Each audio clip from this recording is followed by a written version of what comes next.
Hello, welcome to the Sunderland Echoes Raw podcast. I'm your host for today, James. I'm joined by my colleagues Joe and Phil. Off the back of Sunderland's 0-0 draw at Swansea in the Championship last weekend. How are we both doing, gents? Yeah, good. Travelled a long way to see no goals, but it was a good trip to Swansea. Yeah, we'll go to Phil first. I think we're having some issues with Phil's line, but we'll give it a stab anyway. Phil, how did you see the game against Swansea?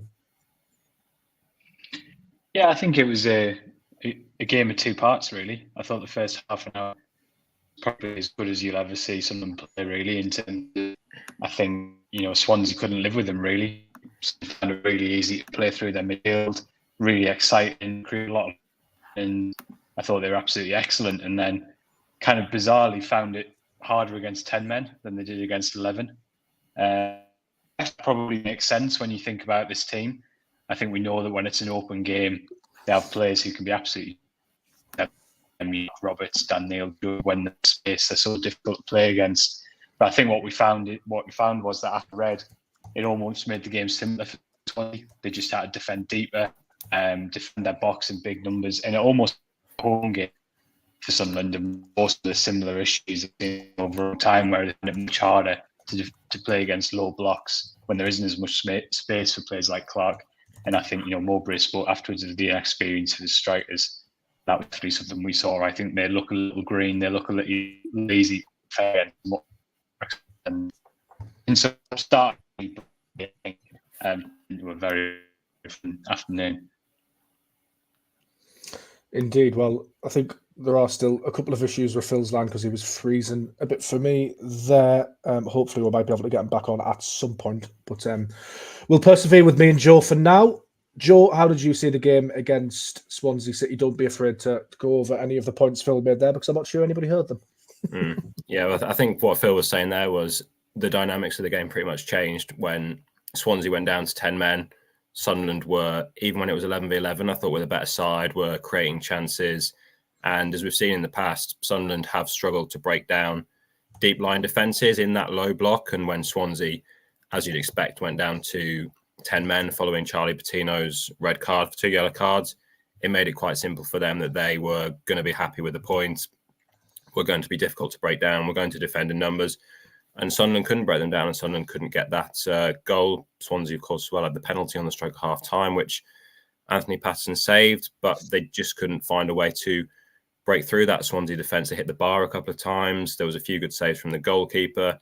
And speaking to Dan Neil after the game, he admitted as well that Sunderland have found it difficult to break down deep line defences. Usually that happens at the Stadium of Light when the away team comes and puts numbers behind the ball. On this occasion, it was because Swansea had that red card in the first half and they just don't have that kind of poacher in the box to put away these chances. We see time and time again, Jack Clark and Patrick Roberts get into the byline. Sometimes they'll cut the ball across the goal. Sometimes they won't. And Daniel was actually saying after the game as well, he felt Sunderland's players were a bit static in the box. Neil obviously playing in a more advanced role since Pierre Ekwah's come back into the team. And they're just didn't quite find that right combination to break Swansea down. And it was a frustrating afternoon in the end. It is frustrating, isn't it? Because, I think we're influenced by results and recency bias, and we're influenced by performances, which is obviously fair enough because that's what football is judged on. But as you mentioned, it could have gone the other way, that game in Sunderland's favour, hitting the bar a couple of times. You're a few fine margins away from a good away win, and suddenly everyone's happier and nobody's necessarily talking about that striker question up front. But as it happened, Sunderland didn't score. 25 shots, only 3 on target, which, as you say, is a little bit of a concern. It just doesn't feel like it's clicking for Sunderland up top at the moment. Obviously, with Royson, he's only, I think, 7 games into his Sunderland career. He's in a new country, learning a new language, second start on the bounce. So he's going to need a little bit of time. But I guess the options Tony Mowbray has coming in, maybe Hemia doesn't look quite ready yet, but Mayenda, we don't know how he's going to be. Tony Mowbray seems pretty excited about him. Obviously, January just around the corner as well. How concerned really should Sunderland fans be, Joe? And I guess what you do have to say is that this sort of problem of Sunderland and strikers is framed in the context of a pretty long-term ongoing saga, really, since January last year when Ross Stewart was injured and then Sims was recalled by Everton. Mm-hmm.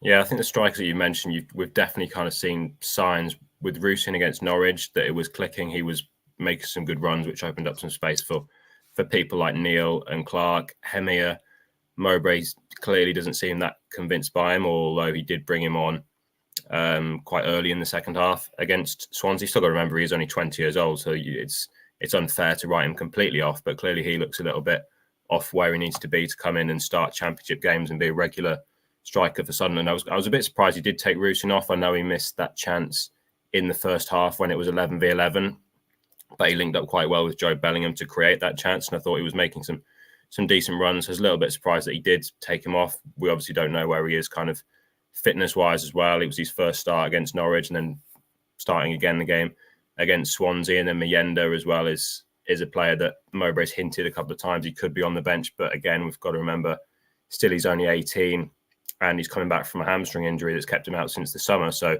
it's going to take time for these players to adapt. What is quite clear, as we kind of mentioned on last week's podcast, is Sunderland are quite reliant on Jack Clark when it comes to goals. If you look at kind of the top teams in the Championship, I worked out earlier after the game that Clark had scored around 37% of Sunderland's goals this season, and that's the highest of any team's top scorer in the top half of the Championship. I know a few of those were penalties. I think 4 were penalties, but Clark also won 3 of those penalties, so he's very influential in kind of creating Sunderland's goals, and Sunderland are quite reliant on him.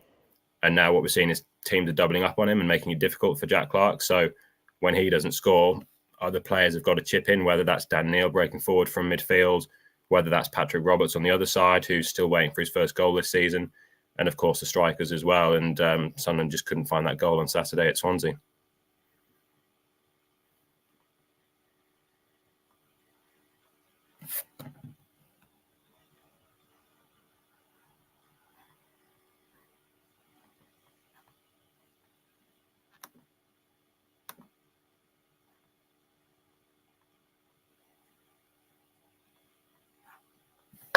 Can you hear me, Joe?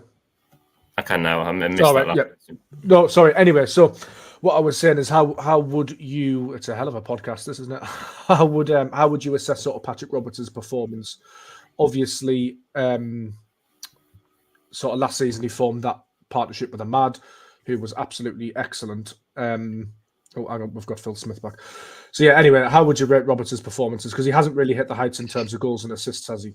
Mm-hmm. Yeah, and Mowbray's mentioned this as well. He was quite honest before the game at Swansea, saying that Roberts, as talented and as skillful as he is, he does have to produce more in terms of kind of goals output or goals and assists. You know, look at Clark on the other side. He's already on 9 goals. I know a few of them, as we mentioned, have been penalties. But Roberts, you see that ability when he skips past 1 or 2 players on that right-hand side. But there's been a few times now where he's got into goal-scoring positions and he hasn't converted. You think of the one against Middlesbrough where it was good save from the goalkeeper, but you would probably say a player of his ability should score from that position.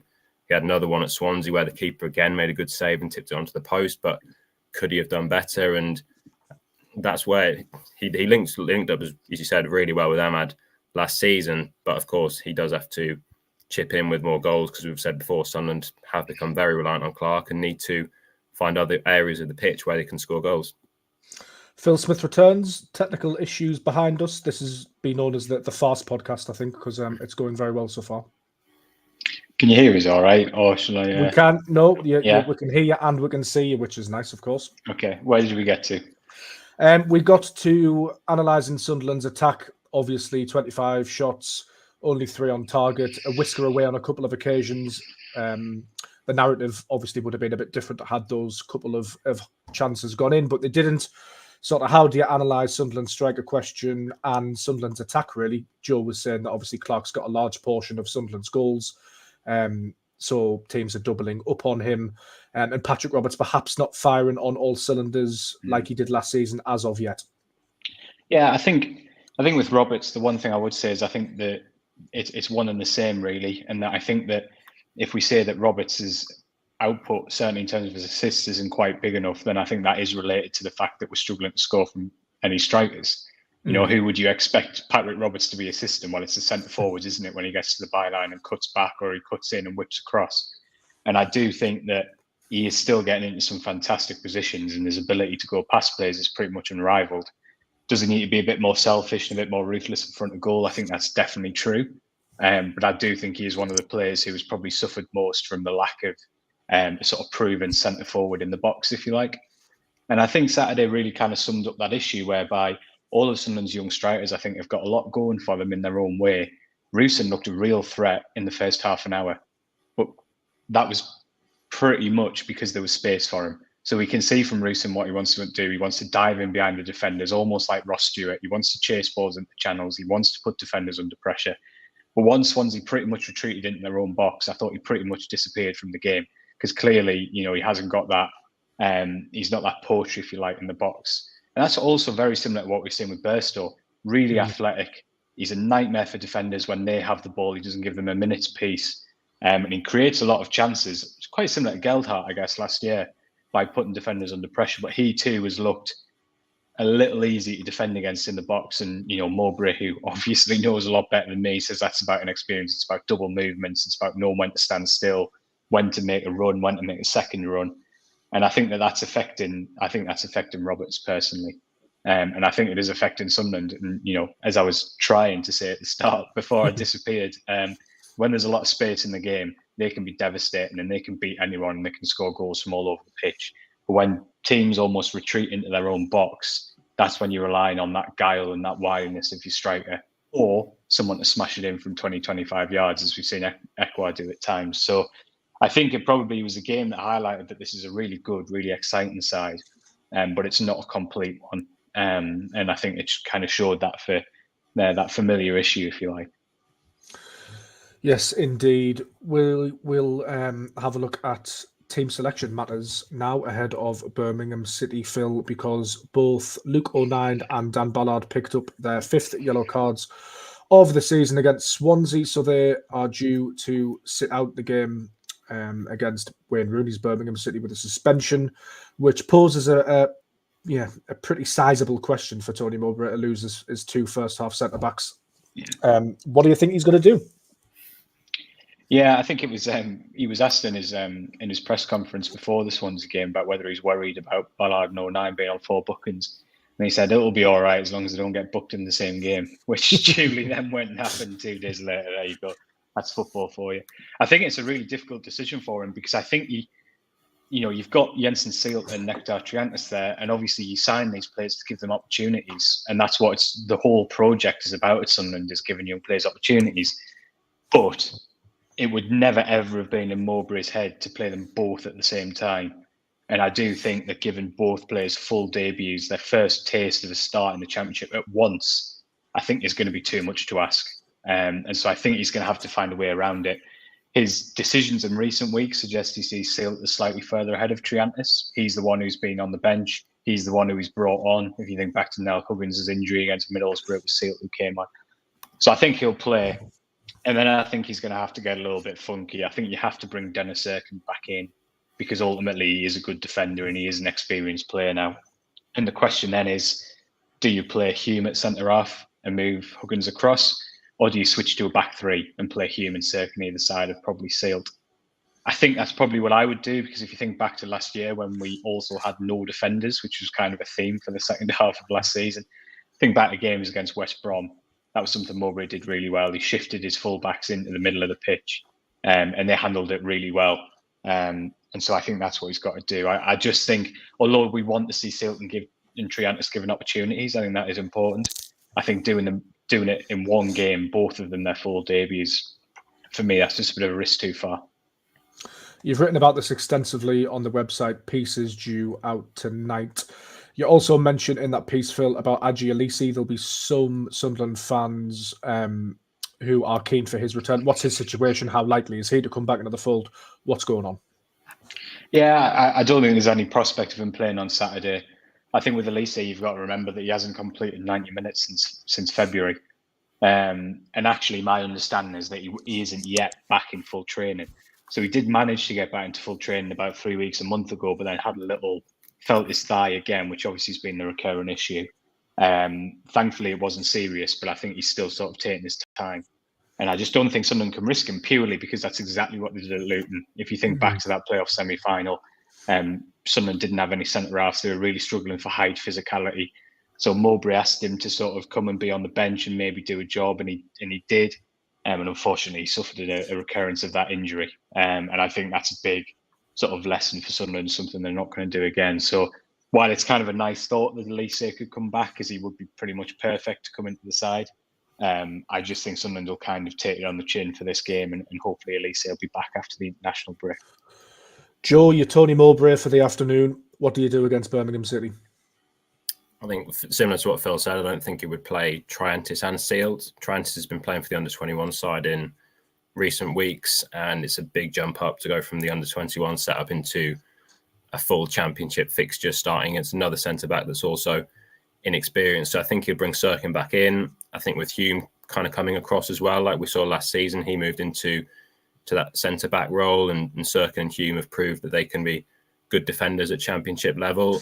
Apart from that, I'd see probably a similar side, kind of in the forward areas. Ekwar and Neil will stay in midfield. I think you'd maybe give Rusyn another go up front, because I think Birmingham, under Rooney, he's saying that he wants them to be brave in possession and kind of have a go. It's sort of one thing saying that. It'll be another thing going away to the Stadium of Light and seeing how they approach that game. But there could be that space for Rusyn to run in behind. And then obviously you've got Clark on one side and Roberts on the other. Whether he give Bellingham another game because he has a championship fixture. I was going to ask you about this, Joe. Bellingham is the question, is he? Because he's probably dying to play because it's against his old club, his hometown club. But he, as Tony Mowbray has mentioned, alluded to, Phil's mentioned on this podcast as well, he's right on the threshold for such a young player. As we mentioned last week, we sort of forget that he's 18 and he's playing, an established squad member's role at Sunderland. Would you be tempted to maybe, not drop him, but give him a rest or bring him on in the second half, or, bring him off early in the second half? It's a tough one, isn't it? Because he's probably chomping at the bit.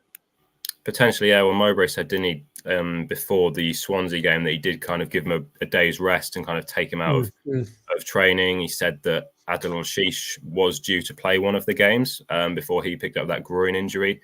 So there are options there for him to rotate Bellingham out the side, whether it's Al-Shish, whether it's Pritchard, whether it's Dak now, who's back on the bench following his injury. There are options there, but Bellingham has been very impressive in the first kind of part of the season, that it is difficult to take him out the side. And of course, as you said, he's going to want to play against his former club. So that is one of the kind of dilemmas that Mowbray is facing, along with the issues at the back. I think with them, if I can just come quickly in there, the other thing you have to remember with Job is in ordinary circumstances, I would rest him on Saturday, because I think while he's still starting games really strongly, I think he's tiring pretty quickly at the moment.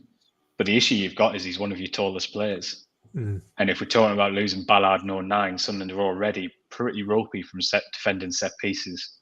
And if you take Bellingham out, who we realistically be bringing in, Pritchard, Dak, Al-Shish, none of these players I think can match Job in terms of his athleticism, also just sheer height in the penalty box.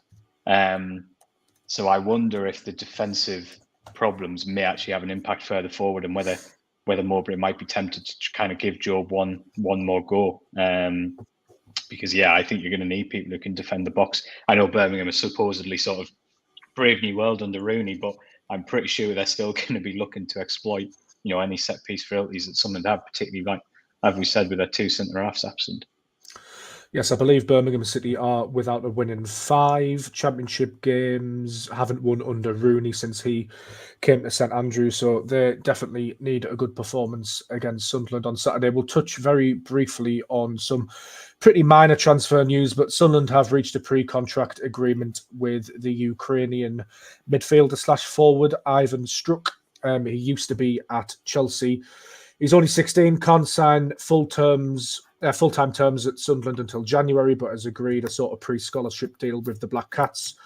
Obviously can't officially be announced because it's not fully signed off on yet, though the player has featured for Sunderland's under-18s, 3rd Ukrainian at the club, behind the aforementioned Royston and Tutorov, who signed for Sunderland last year. In recent times, Sunderland have also signed a goalkeeper from Leicester City. I'm going to have a go at pronouncing his name now. Kelechi Chibius, something like that.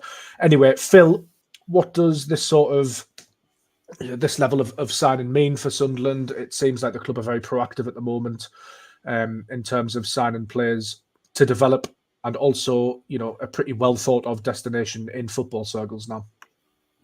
Yeah, I definitely think it's somewhere that young players want to be because they've seen that the pathways there. I think a lot of clubs talk about the importance of their academy and young players, don't necessarily back it up. I think the statistics sort of speak for themselves with Sunderland, don't they?